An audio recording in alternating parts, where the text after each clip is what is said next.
जब जनता चाहेगी लात मार के आपको ढकेल देगी। हम आपके अब्बा के नौकर नहीं है जो झंडा लगाते फिरेंगे, ठीक है। मेरे दिल में झंडे की, तिरंगे की मोहब्बत है।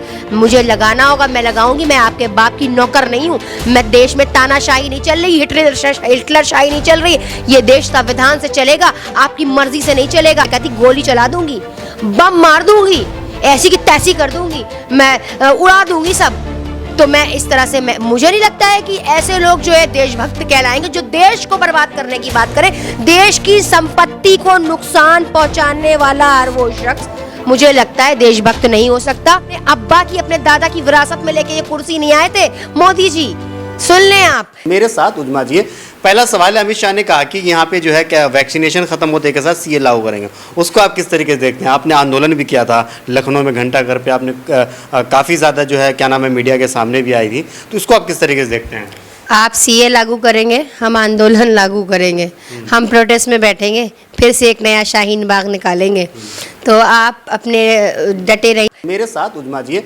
पहला सवाल है, अमित शाह ने कहा कि यहाँ पे जो है क्या वैक्सीनेशन खत्म होते के साथ सीए लागू करेंगे, उसको आप किस तरीके से देखते हैं? आपने आंदोलन भी किया था लखनऊ में, घंटा घर पे आपने काफ़ी ज़्यादा जो है क्या नाम है मीडिया के सामने भी आई थी, तो उसको आप किस तरीके से देखते हैं? आप सीए लागू करेंगे, हम आंदोलन लागू करेंगे, हम प्रोटेस्ट में बैठेंगे, फिर से एक नया शाहीन बाग निकालेंगे। तो आप अपने डटे रहिए अपने उस पर, और हम भी अपने उस पर डटे रहेंगे। हम भी एनआरसी का एक आंदोलन फिर से खड़ा करेंगे, फिर से एक मूवमेंट होगा। आप क्या सोचते हैं कि महिलाएं डर गई हैं आपसे? ये वही महिलाएं हैं जिन्होंने आपकी ऐसी की तैसी कर दी थी, डंके की चोट पे बोला था ठीक है हम भी खड़े हुए हैं मैदान में, तो घबराएं नहीं। आप तैयार हैं तो हम भी पूरी तैयारी के साथ हैं। तब आपने क्या किया था? तब मुस्तकिल हम क्या करेंगे? देखिए, अभी मुस्तकिल उस वक्त हम सारे लोग एक मूवमेंट चला रहे थे सीए एनआरसी, उसमें मुकदमे लगाए गए, जेल भेजा गया, हर तरह से प्रताड़ित किया गया, लेकिन हम आज भी वहीं खड़े हैं। और अपने मूवमेंट को ऐसा नहीं है कि हमने कोई गैर कानूनी काम किया था या गैर संवैधानिक काम किया था। हमने संविधान के दायरे में रह के पीसफुल प्रोटेस्ट किया था। वो दंगाइयों ने आकर हमारा प्रोटेस्ट ख़राब करने की जो कोशिश करी थी, जो जानबूझकर भेजे गए थे हमारे प्रोटेस्ट को बर्बाद करने के लिए, उनके खिलाफ तो अभी तक के आप देख रहे हैं कुछ भी कार्रवाई नहीं की गई, बल्कि हम जो पीसफुल प्रोटेस्ट कर रहे थे तो हमारे ऊपर मुकदमे लगाए गए। बात हो रही है ना घुसपैठियों को यहाँ से बाहर निकालने की, तो फिर इसमें आपको परेशानी मेरे ख्याल से नहीं होनी चाहिए। आपको भी चाहिए कि जो घुसपैठी हैं, जो इलीगल इस देश के अंदर रह रहे हैं, उसे बाहर निकाला जाए।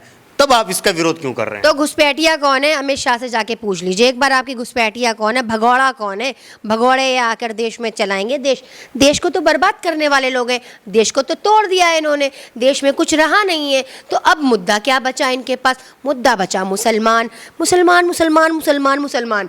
भाई जितना मुसलमान करोगे उतने तुम पक्के हो जाओगे, उतने तुम लोग सारे पक्के हो जाओगे। मेरे दिल में देशभक्ति ना होती तो मैं आपके सामने संविधान के दायरे में रहकर बात ना कर रही होती। मैं कहती गोली चला दूंगी, बम मार दूंगी, ऐसी की तैसी कर दूंगी, मैं उड़ा दूंगी सब। तो मैं इस तरह से मुझे नहीं लगता है कि ऐसे लोग जो है देशभक्त कहलाएंगे जो देश को बर्बाद करने की बात करें। देश की संपत्ति को नुकसान पहुंचाने वाला हर वो शख्स मुझे लगता है देशभक्त नहीं हो सकता। और सारे नज़ारे देखे जा चुके हैं, जानबूझकर ये पत्थरबाजी। संपत्ति का नुकसान तो तब भी हुआ था ना, जब नुपुर शर्मा के खिलाफ जो है प्रोटेस्ट हो रहा था जगह जगह पे, तब भी जो है नुकसान हुआ। प्रोटेस्ट पीसफुल हो रहा था। पत्थर चलाने वाले कौन लोग थे वो भी साबित हुआ। लोग छूटे, लोग जमानत पे बरी हो गए। देखिए यहाँ पर कानून लोग मानते नहीं हैं, ख़ास तौर से जो हिंदुत्ववादी लोग हैं, जो संघी लोग हैं, जो अंधे लोग हैं, जो गोबर भक्त लोग हैं, वो नहीं मानते हैं कि संविधान क्या है, कानून क्या है। वो कहते हैं जो हम हैं वही है। देश को सोचते हैं सिर्फ तोड़ने का काम करते हैं। ये जो भगवाधारी लोग हैं, ये इनको रियल भगवे की हकीकत नहीं पता। भगवा किसे कहते हैं? भगवा तो चाहे वो भगवा हो चाहे वो हरा हो, रंगों से मतलब नहीं। आपके दिल में देश प्रेम होना चाहिए। आपका मकसद देश को हिंदू राष्ट्र बनाना। आपके दिल में देश प्रेम है? बिल्कुल है। तो फिर आपने डीपी लगाई, जो प्रधानमंत्री मोदी ने कहा था कि अपने अपने जो है सोशल अकाउंट पे डीपी लगाए, अपने घरों में जो है तिरंगा लगाएं, मतलब तिरंगे की डीपी, आपने लगाया कुछ? जिस लड़की को 15 अगस्त और 26 जनवरी वाले दिन हाउस अरेस्ट कर दिया जाता हो, जब देश आज़ादी मना रहा होता है, तब एक लड़की अपने घर में कैद होती है, उसे झंडा फहराने नहीं दिया जाता है। आप मुझसे देशभक्ति की बातें करते हैं। हम आपके अब्बा के नौकर नहीं हैं जो झंडा लगाते फिरेंगे, ठीक है। मेरे दिल में झंडे की, तिरंगे की मोहब्बत है। मुझे लगाना होगा, मैं लगाऊंगी। मैं आपके बाप की नौकर नहीं हूँ। मैं देश में तानाशाही नहीं चल रही, हिटलर शाही नहीं चल रही। ये देश संविधान से चलेगा, आपकी मर्जी से नहीं चलेगा। मैं ना आपसे डरती हूँ, ना आपके लोगों से डरती हूँ, ना मैं आरएसएस से डरती हूँ। मैं अपने संविधान के दायरे में रहकर काम करती हूँ और उसी के हिसाब से चलती हूँ। मुझे फ़र्क नहीं पड़ता आपकी जेलों से, आपके कैद खानों से, आपकी 3rd डिग्री से। मैं बेबाकी से सच बोलती हूँ और मैं ये जानती हूँ कि सत्य परेशान हो सकता है पर पराजित कभी नहीं हो सकता। CNRC आप होते कौन है किसी की सिटीजनशिप मांगने वाले? आप हैं कौन? आपको जनता ने बैठाया है। ये आप विरासत में अपने अब्बा की, अपने दादा की विरासत में लेके ये कुर्सी नहीं आए थे मोदी जी। सुन लें आप, ये जनता की मर्जी से आप उस कुर्सी पर बैठे। जब जनता चाहेगी लात मार के आपको ढकेल देगी। नहीं, वो चीज़ अलग है, लेकिन सरकार अगर अपने तरीके से काम करना चाह रही है, यहाँ पे जो घुसपैठी हैं उसे खाली करवाना चाह रही है, जिससे आपने देखा होगा देश के अंदर नुकसान हो रहा है। दूसरी चीज़, जिस तरीके से देश के अंदर एक आबादी बढ़ती जा रही है, अगर सरकार जो यहाँ पे इलीगल तरीके से लोग रह रहे हैं उसको अगर बाहर निकाल दिया जाए, इससे यहाँ पे रोज़गार लोगों को मिलेगा, लोगों को फ़ायदा होगा। कौन इलीगल रह रहा है? इतने ज़मानों से यहाँ लोग जो बाप दादाओं के पुश्तों दर पुश्त रह रहे हैं, वो इलीगल नहीं रह रहे। वो बेचारे आदिवासी, उन आदिवासियों से जाकर क्या सवाल करेंगे? हमारे पास तो है प्रूफ, हमारे बाप दादाओं का प्रूफ है, सबका प्रूफ है। आपके पास क्या प्रूफ है? बिल्कुल प्रूफ है। हम खुद एक हिंदुस्तानी और हम ज़मानों से यहाँ रहते आ रहे। ऐसे तो सभी कह सकते हैं ना, जो भी घुसपैठे कह सकते हैं हम हिंदुस्तानी, हम यहाँ पे ज़मानों से रह। मोदी जी के पास क्या प्रूफ है कि वो हिंदुस्तानी हैं और वो हिंदुस्तान में रहने वाले? अमित शाह के पास क्या प्रूफ है? या योगी आदित्यनाथ जी के पास क्या प्रूफ है कि वो हिंदुस्तानी है या वो देशभक्त है, वो या इसी देश के रहने वाले? तो हम, अगर आप हमसे सवाल करते तो हम भी आपसे उल्टा सवाल करना जानते हैं, और सवाल जानते हैं आप कड़वे होते हैं। तो सवालों का तो आप बात मत करिए, सवालों की बौछार कर सकते हैं हम भारतीय जनता पार्टी के ऊपर। इनके पास कहने को कुछ है नहीं। इन्होंने जो क्या नाम है, नोटबंदी करी थी, सारा काला धन समेट कर रख लिया है। उसी धन पर ये राज कर रहे हैं और जनता को बना रहे हैं बेवकूफ, और गोबर चटा रहे हैं और अफीम चटा रहे हैं और गौमूत्र पिला रहे हैं। देश में देखिए, इस तरीके से अपमान ना करें आप किसी का। देखिए गलत है। आप देखिए उजमा जी, आपका हक, हमारे धर्म को कहा जाएगा नहीं हक बनता है कि आप विरोध करें। हाँ, आपको ये संविधान ने भी हक दिया। हाँ, तो किसी के लिए गलत शब्दों का इस्तेमाल, अच्छा, तो ये चीज नहीं, ये चीज आप उनके ऊपर लागू नहीं कर सकते? अगर यही चीज आपके बारे में कहा जाए तो क्या आप बर्दाश्त करेंगे? तो यही चीज मेरे बारे में कहा कहेंगे, फिर आप कहेंगे कि हमें टारगेट किया जाता है, हम मुसलमान हैं इसलिए टारगेट नहीं। बर्दाश्त हो रही, पहले शुरुआत कहाँ से होती है? शुरुआत नमाज से होती है, शुरुआत हमारे नबी से होती है, शुरुआत हमारे पैगंबर से होती है। अगर हमने कुछ कह दिया तो हमारा, क्या कहते हैं वो शेर सुना है, हम आह भी करते हैं तो हो जाते हैं बदनाम, वो कत्ल भी कर दें तो चर्चा नहीं होता। यही सिर्फ लड़ाई की है। कहाँ थे आप जब शिवलिंग का जो है क्या नाम अपमान किया जा रहा था? जो ज्ञानवापी मस्जिद में जो बताया जा रहा है कि यहाँ पे शिवलिंग निकला है, लोग तरह तरह के जो इमेजेस जो है, सुनिए मस्जिद पे ना जाकर बाबरी मस्जिद पे जाते हैं।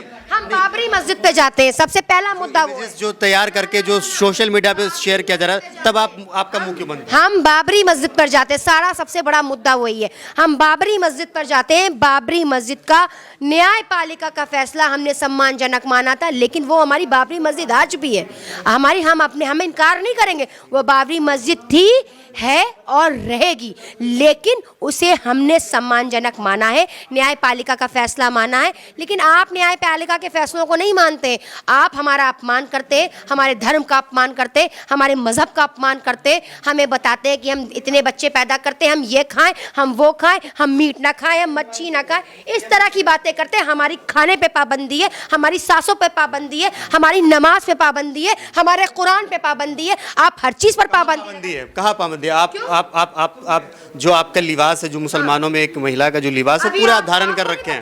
अगर हिजाब विवाद चल रहा था, आपको नहीं पता हिजाब विवाद चल रहा था?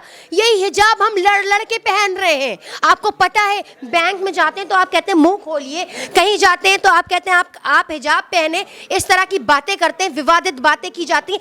विवादित टिप्पणी की जाती है। आपको नहीं पता कि हिजाब का मामला, आइडेंटिटी के लिए तो मुंह तो खोलना पड़ेगा ना। देखिए आइडेंटिटी के लिए हम फेस खोलते हैं, हम ये नहीं कह रहे कि पूरा फेस हम कवर करते हैं, हम तो फेस खोलते हैं, लेकिन हमारा ये जो हिजाब है इससे आपको प्रॉब्लम क्या है? वो जो बरहना टहल रहे हैं, क्या नाम है, रणबीर सिंह, इनकी अपनी जाती जिंदगी है, ये पूरे बरहनाओं के पूरे हिंदुस्तान। तो उसका भी रणवीर सिंह का भी हो रहा है, उन्होंने जो फोटो शूट करवाया था उसका भी विरोध हो रहा है। हाँ तो आप मतलब गलत चीज का विरोध तो वो गलत है ना। बरहना, हम तो कपड़े पहने खड़े हैं ना, हमारा विरोध क्यों कर रहे हो भाई? हम तो पूरा अपना लिबास पहने खड़े, हम तो अबाया पहने खड़े, हिजाब से आपको कोई दिक्कत नहीं होनी चाहिए। आपको दिक्कत पता है किससे? लफ्ज मुसलमान से दिक्कत है आपको। आपको मेरे खाने से दिक्कत नहीं है, आपको मेरे पीने से दिक्कत नहीं है, आपको मेरे हिजाब से दिक्कत नहीं है, आपको लफ्ज मुसलमान से दिक्कत है, आपको दीन से दिक्कत है, आपको इस्लाम से दिक्कत है। आप बोलो ना आके सामने खुलकर, क्यों नहीं बोलते हो? बात तो सही है, आपने बता दी कि आप क्या क्या किस चीज़ से दिक्कत है, लेकिन सवाल ये भी बनता है, आपको क्या नाम है, अमित शाह से दिक्कत है, आपको नरेंद्र मोदी से दिक्कत है, आपको योगी आदित्यनाथ से दिक्कत है, तमाम भाजपा के नेता से दिक्कत है, तमाम भाजपा के कार्यकर्ता से आपको दिक्कत है। मुझे इन लोगों से कोई दिक्कत नहीं, मुझे इनकी आइडियोलॉजी से दिक्कत है, मुझे इनकी आइडियोलॉजी से दिक्कत है, इनकी विचारधारा से दिक्कत है। जो इनकी विचारधारा है, जो इनकी गंदी विचारधारा है कि देश को तोड़ने वाली विचारधारा, ये संविधान को नहीं मानते, ये कानून नहीं मानते, ये न्यायपालिका नहीं मानते, ये कुछ नहीं मानते, ये सिर्फ राजशाही चलाना चाहते हैं, ये तानाशाही चलाना चाहते हैं, ये हिटलर शाही चलाना चाहते हैं। मेरे साथ जुड़े हुए थे उजमा परवीन, जो कि लखनऊ की शेरनी कही जाती हैं। आपको क्या लगता है इन्होंने जो बात कही है? इस वीडियो के कमेंट सेक्शन में जाइए, कमेंट करके आप भी अपनी राय जरूर दीजिए। वीडियो अगर आपको अच्छा लगा हो तो इसे लाइक और शेयर जरूर कीजिएगा। जय हिंद, जब अपना ख्याल रखिए, हंसते रहिए, मुस्कुराते रहिए। धन्यवाद।